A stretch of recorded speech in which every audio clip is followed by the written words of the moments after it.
The town of Silent Hollow was small and quiet. Nestled against the ancient whispering woods, it was a place of secrets. The town had a long memory. It remembered when the trees whispered. The townsfolk knew the stories. They had heard the whispers in their dreams. They warned their children, never go into the woods at night, especially not after midnight. Life in Silent Hollow was simple.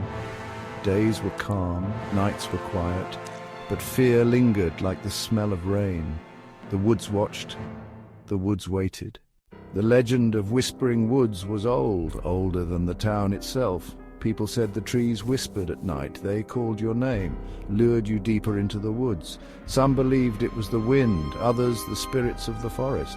They said the woods were hungry. They fed on the fear of those who dared to enter. Children whispered the legend to each other. They dared each other to go near the woods at night, but no one dared to enter after midnight, not since Old Man Hemlock disappeared.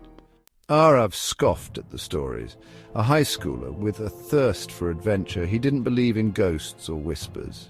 He thought it was all nonsense, a silly story to scare kids. He wanted to prove everyone wrong. He would spend a night in the Whispering Woods. He would face the whispers.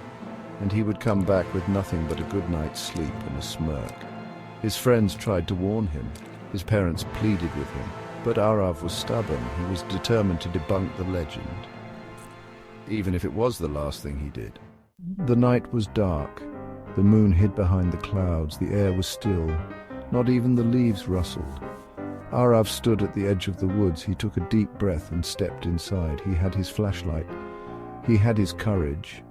He had his doubts, but he pushed them aside. He walked deeper into the woods. The whispers waited. The hour grew late. The shadows grew longer. The whispers grew louder. Aarav started to feel uneasy, but he wouldn't turn back. Section 5, Shadows and Whispers. The trees loomed over him, their branches twisted and turned like gnarled fingers.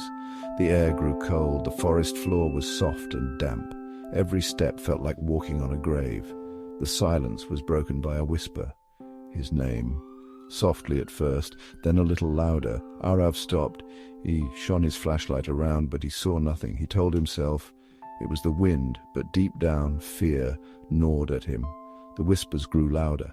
They seemed to be coming from everywhere and nowhere. They were closing in. Section 6, a familiar voice. Then he heard it, a voice clear as day, a voice he knew, a voice he had not heard in years, his grandmother's voice.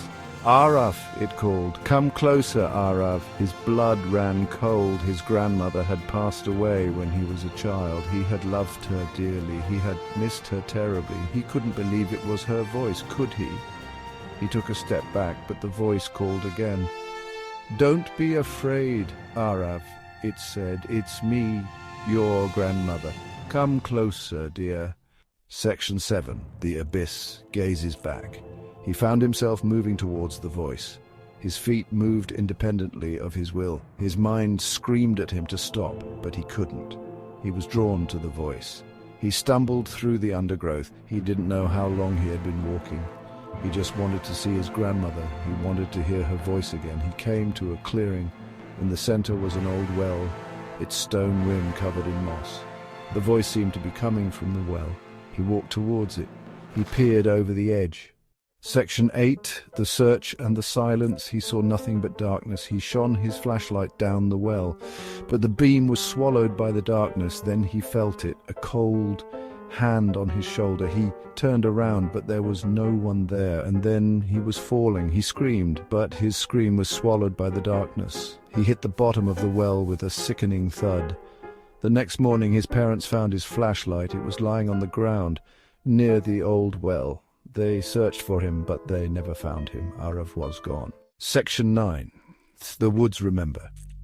The town of Silent Hollow still stands. The whispering woods still whisper. Some say Aarav is lost in the woods. Others say he's part of them now. They say if you listen closely, you can still hear his voice, whispering on the wind, calling your name, luring you closer to the well. The legend of the Whispering Woods lives on, a chilling reminder that some places hold secrets. Secrets best left undisturbed, and some whispers are best left unheard.